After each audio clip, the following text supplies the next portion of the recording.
Hi guys, and welcome to my channel. Hopefully you've been reading through quite a bit, and you can see how long it's been running from the way that I've aged considerably over that time, I guess. But I wanted to talk about in particular video now, about death awareness, like the all-seeing eye, because there's so much fakery in the world, isn't there? There's so much about charlatans, there's so much about, oh, if you follow that religion or this religion or this religion. And to be quite frank, the most of it is anyone that's followed my works over the years, video publications, trips and books, you'll realise that what I'm trying to say to people is forget about all that. It's not real. Yeah, that's designed to control you. That's all it is, designed to control you. So this is one of the parts from my new book that I'm working on. It's called Timeless. Excuse my voice, it comes in and out. It's parts of the health conditions that I have. So there we are, but it is what it is. It doesn't stop me doing what I do. We've got another trip coming up soon to go and look at some amazing places again over in Poland, which will be quite good. But Timeless, the book literally just called Timeless, I hope to have out by February, March 26. So, see how the land lies and how things go, because it takes a long time to get the right data, the right information together, and to try and put it across to you guys in a way that it should be. So, death awareness, we all, in the Western world, I think many people are almost socially conditioned to be fearful of death and fearful of the unknown, and that you must do everything right and follow the Bible and follow the Quran or follow the Torah, or follow one of these wonderful books, and it's going to give you a place in heaven. Hold it right there. Stop. Think about this logically. Yeah. Houdini, one of the most fascinating guys of his time, said, if there's a way that I can come back, I will, to tell you all what it's about. Well, according to the world at large, he's never come back. He's never returned, because never the twain shall meet in that sense. So let's have a little read of this death awareness then and see what's going into the new book. So we'll just start it off verbatim, exactly as I've written it so far. And I hope it's some sort of knowledge to you. I hope you look at the book next year. There's so many things going into the Timeless. That'll be very good for people to read and have a thought on, at least. And if I just give you one thought, one little thought for you to have out of everything I do, I've achieved it, haven't I? I've achieved my goal of saying, well, I've got that work out there. So that's good.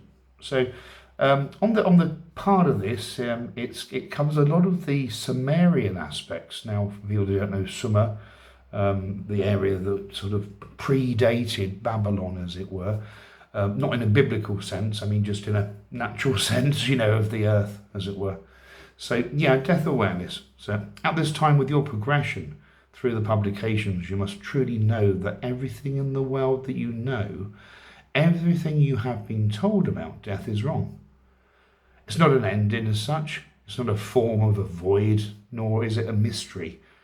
The human race has been fed speculations, lots of speculations, for over thousands of years. Hidden within secret manuscripts lies a roadmap, one that details exactly what happens in the first 49 days of death. So that's what we're talking about. So from the point that you exit your body, what happens in what we call the 49 Earth days, that period. So the ancient texts were once reserved for only the most enlightened minds, but for those who could grasp its truth without fear. For if it's revealed that the moment of death is not final, it's just the beginning of a test that determines whether you break free from the cycle of life and death, the Ouroboros, the death and rebirth, or fall back into reincarnation, blind and unprepared. So what we're talking about there is it's that finite point that what we know on the earth is a test, in the sense that you are given various pieces of information. You make, or you think you make, your own decisions along the way, and you choose different pathways depending on where you're going. So most people fail such a test, but it's not because they are weak, but because they are unaware. They don't recognize what is happening. They do not see the illusions. They don't realise that everything after death is a projection of their own mind. Hold that thought for a minute, that projection of your own mind. Of course, by the time they do realise, it's too late.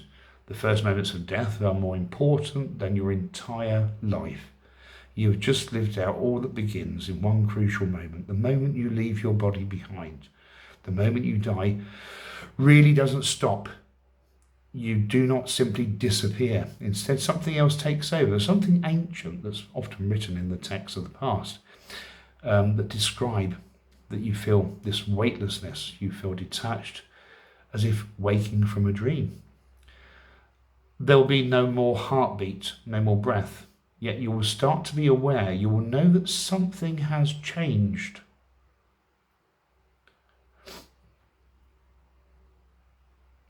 Of course, by the time that you realise it's too late, the first moments after death are more important than your entire life.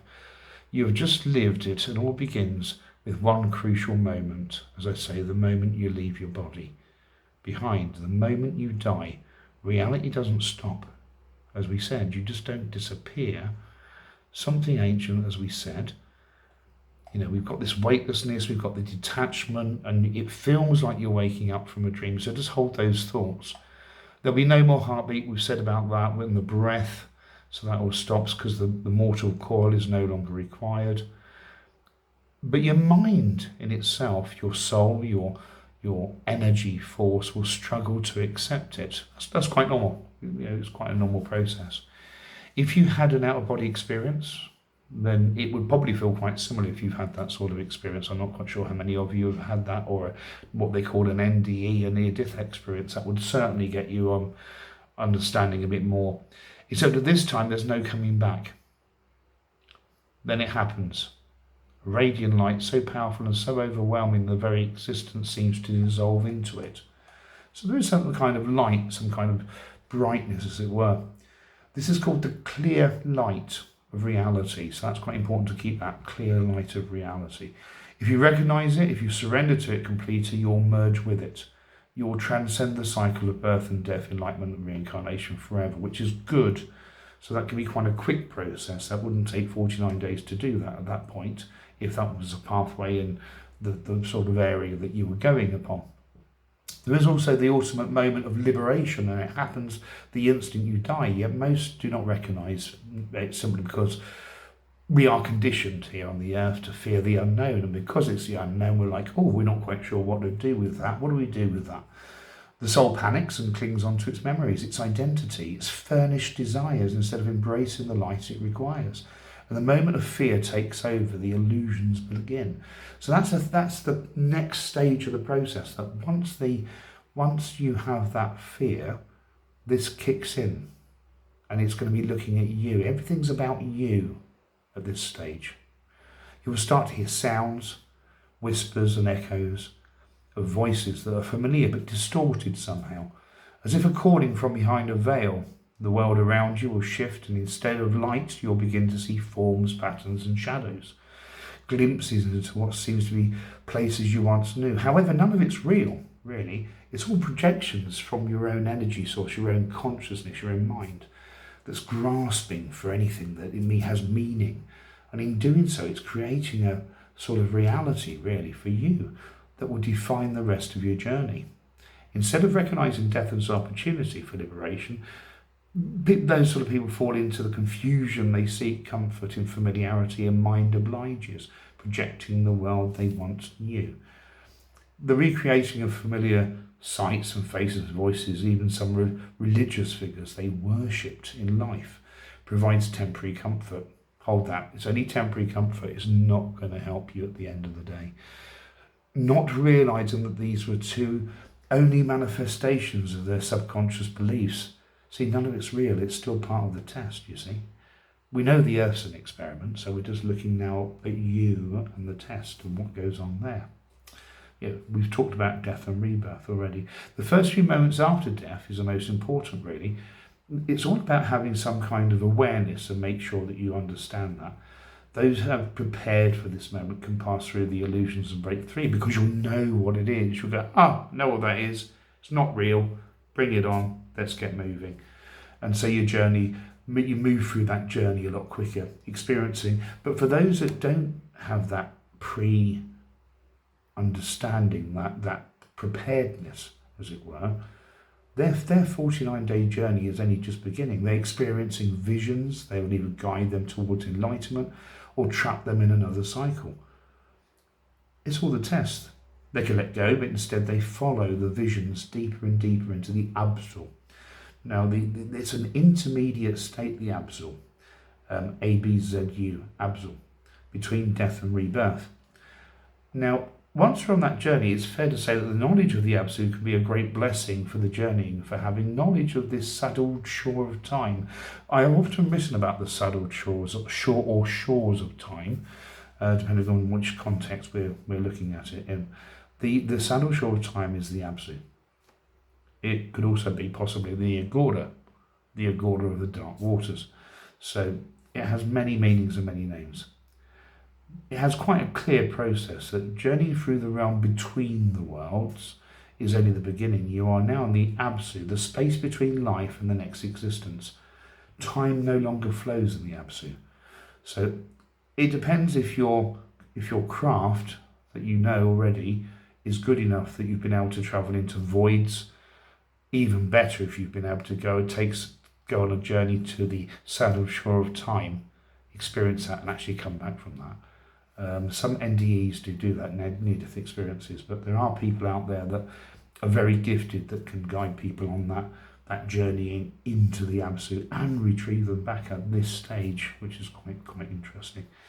The space between life and death, as we know, time no longer flows, thus the term timeless. Days can pass in an instant. You have no body, no voice, no awareness. The present is a problem. Most people do not realise that they have died. They are trapped in a dreamlike state. So they're clinging on to the past life. They're clinging on to what's sort of familiar to them, really, I guess.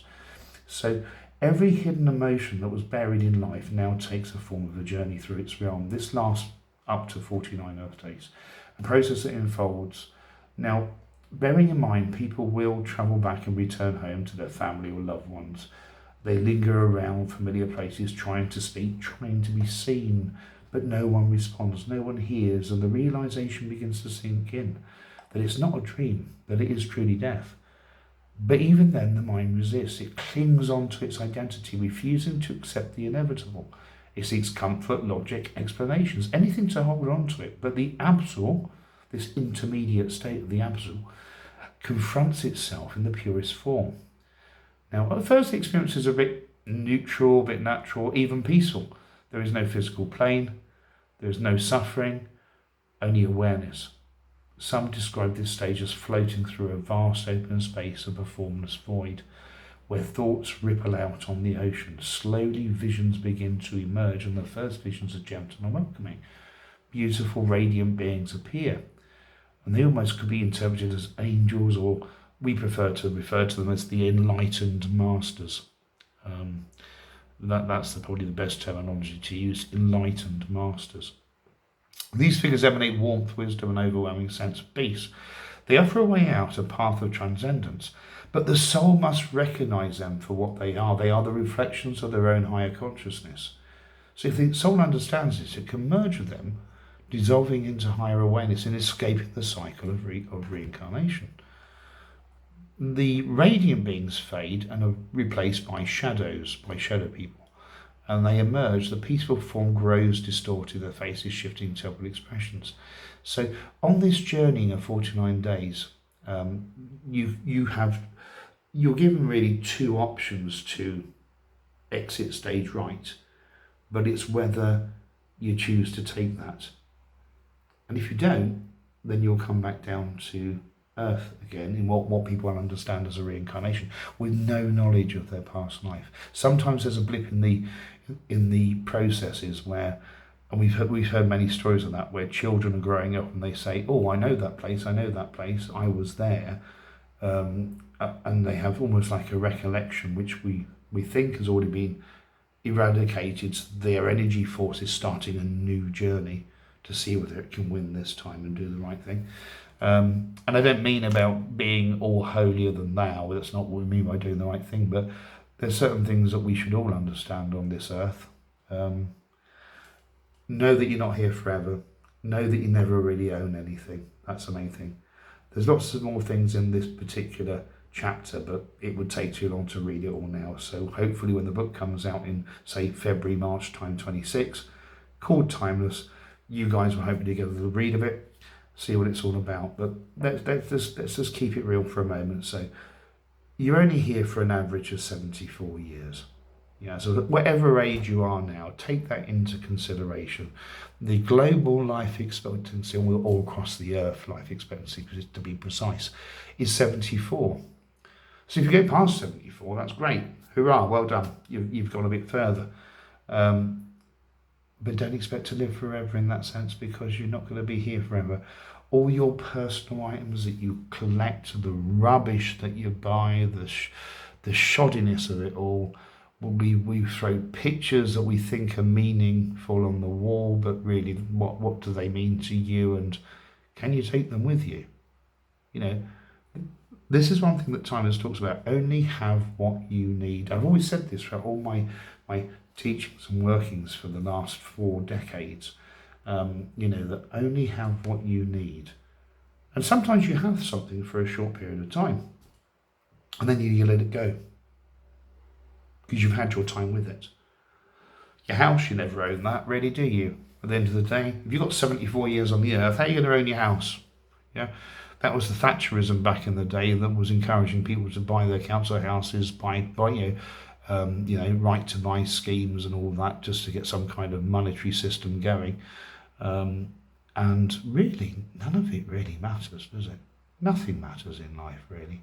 And if we have that viewpoint, then we often think about, well, you know, what do we care? What do we care? You know, do what you think's right. Yeah, protect your loved ones by all means, and provide for your loved ones. That's absolutely essential. But don't go filling your home with stuff that's going to end up in a car boot the moment you're dead. Yeah, it's going to end up at a charity shop or a car boot or an auction warehouse, because most of the things that people collect are worthless, absolutely worthless. But the thing that's been embedded into people's lives is commercialism. We've got to have that, we've got to have that. You haven't got to have anything. You haven't got to buy anything. You purely just buy what you need. Buy your food, buy your waters, buy your fluids. Have a roof over your head by all means, in whatever context that is, whether you've bought it or not, but just bear that in mind. You're only a little guardian of these things for a short period of time. And in the scheme of things, 74 years is pretty naff, isn't it, really, when we look at it? You know, look at someone who's in their 40s, they're just about in their prime still, and then they think, crumbs, I've only got another 34 years. You know, that's all I've got. So think about how you waste your time listening to pointless people. Perhaps you might find me a pointless person. That's fine. I don't mind that. Everyone's entitled to their own opinion. But again, if you've taken one thing out of what I've been talking about, it's brilliant. It'll be excellent. So there we are. Timeless. Bear that in mind. February, March 2026. It'll be on all the main websites and blah, blah, blah along the way. But the main thing is just think about your life, think about what you're doing, think about how things around you are dynamic. They're ever changing, aren't they? Nothing's ever stagnant or still. Everything is fluid. Your relationships, your children, your home, where you live, where you work, everything is fluid. There is no such thing as stability. And you may think there is. You could be an extremely wealthy person that's got millions of pounds in the bank. It doesn't give you that right of stability, because you're still going to have a fluid life, whether you like it or not. So it's what we do with it, how we act with that, and how we progress and learn something from that every time. Thanks for listening, guys. Take care.